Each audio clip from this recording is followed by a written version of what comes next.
बनता है। और ये बहुत बड़ा चीज़ है कि भारतीय सभ्यता, भारतीय संस्कृति, जिसमें हम लाइफ का, हम खासकर जो इसका जिक्र G20 डिक्लेरेशन में किया गया है, ये लाइफ भारतीय व्यवस्था से कुछ अच्छी तरह से जुड़ा हुआ है कि एनवायरनमेंट पॉजिटिव, एनवायरनमेंट के साथ सस्टेनेबिलिटी मान के हम जो चलते हैं, उनका पूरा कनेक्शन इसी हमारे, यही हमारा धरोहर है। और ये एक बहुत बड़ा चीज़ है जिसको हमने इस बारी सामने रखने में सक्षम हुए हैं। और ये बहुत बड़ा, आप जैसे कनेक्शन कर रहे थे कि अब पुरानी सभ्यता के साथ नई सभ्यता, नई ऊर्जा, दोनों का मिश्रण एक बहुत बड़ा पहलू होगा।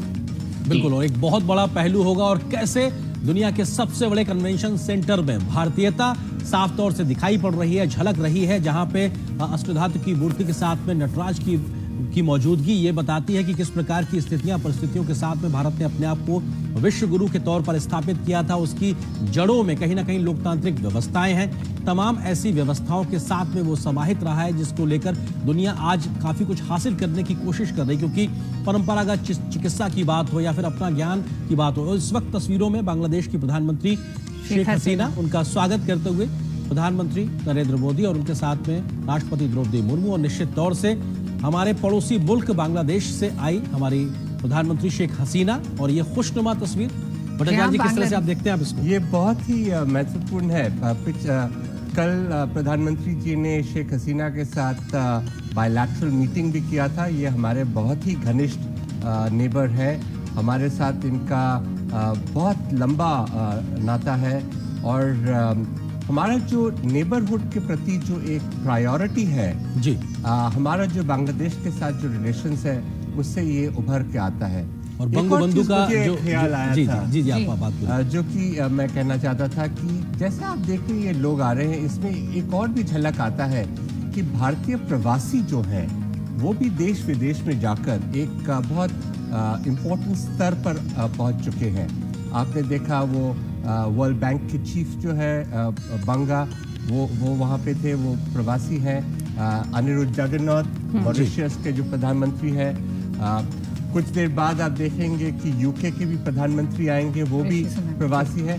हमारा जो एक संस्कृति है जो कि हम लोगों ने देश विदेश में फैलाया हुआ है, और वहाँ के जो अपना संस्कृति है उनके साथ वो मिल चुके हैं, लेकिन एक भारतीयता का जो है वो एसेंस वो उनके साथ रह जाता है। और ये भी बड़े सुंदर तरह से इस पे नजर आ रहा है। बिल्कुल, और ये अपने आप में तमाम तस्वीरें इस बात को बयां करने के लिए काफ़ी हैं कि कैसे भारत अपनी मेज़बानी में G20 की अध्यक्षता में वैश्विक समस्याओं के समाधान के लिए आगे बढ़ता नजर आया और एक कंसेंसस बनाता नजर आया।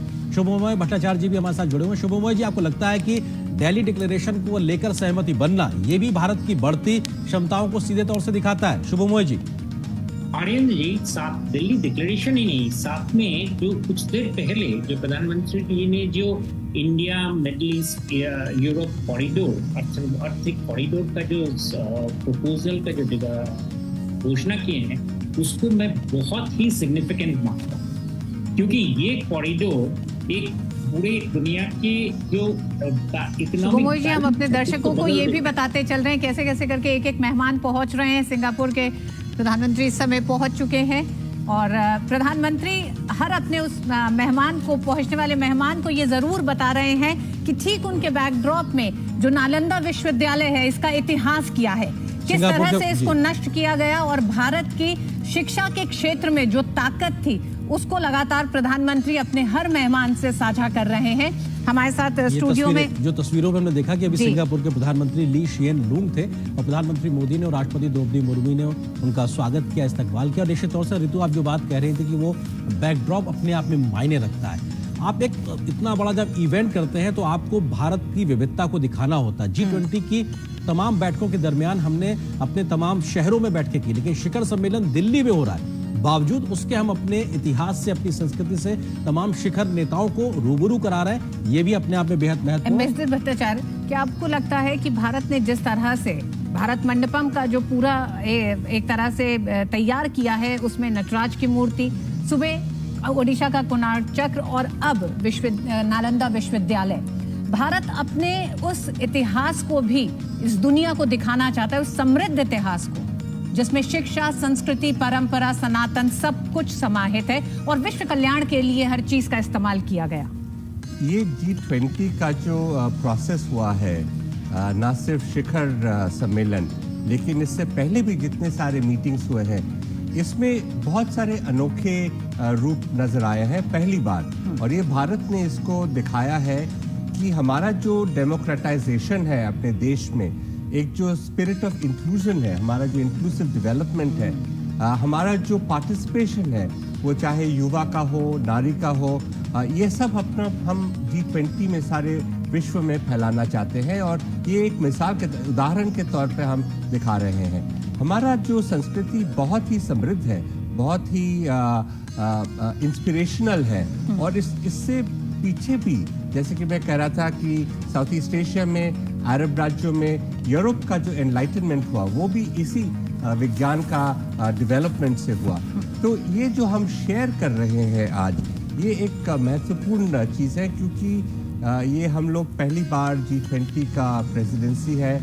एक जो निराशा का दौर था कोविड की वजह से, इकोनॉमिक सिचुएशन में डाउनटर्न के वजह से प्रगतिशील देशों में, उसमें हम एक होप की आशा, एक आशा का एक किरण दिखा रहे हैं। और इसमें ये सब बहुत महत्व रखते हैं। हमारा जो प्राचीन संस्कृति है, हमारा एम्पावर्ड जो सिटीजन्स है, हमारा जो एस्पिरेशंस है, और उसको हम कैसे एक ग्लोबलाइज्ड वर्ल्ड, एक ग्लोबल साउथ का एक वॉइस की तरह हम लोग डेवलप करें, ये बहुत प्रभावशाली रहेगा। बिल्कुल, ये बहुत प्रभावशाली है। और बदलते भारत जी भी हमारे साथ में जुड़े हुए हैं। शुभमोय जी, आप India middle east European union corridor का जिक्र कर रहे थे। ये एक महज फिजिकल कॉरिडोर नहीं होगा, बल्कि कनेक्टिविटी के बढ़ाने के लिहाज से, संबंधों को भी, पीपल टू पीपल कॉन्टेक्ट को बढ़ाने के लिहाज से भी एक बड़ा परिवर्तन लेकर आने जा रहा है। शुभमोय जी। बिल्कुल, और इसको अगर आप हर पहलू में देखें, ये वाला जो कॉरिडोर जिसकी बातें हुई है, ये मैं इसीलिए कह रहा हूँ क्योंकि इसमें मेजबान भारत, साथ में सऊदी अरेबिया, अमेरिका राष्ट्रपति जो बाइडेन, हर तीनों का प्रेजेंस में ये कॉरिडोर का अनाउंसमेंट एक और दूसरा किसी प्रोजेक्ट से कहीं ज्यादा है, क्योंकि इसमें एक इकोनॉमिक अलायंस का, आपने कहा, बिल्कुल कहा कि लोगों को साथ में आने का, ये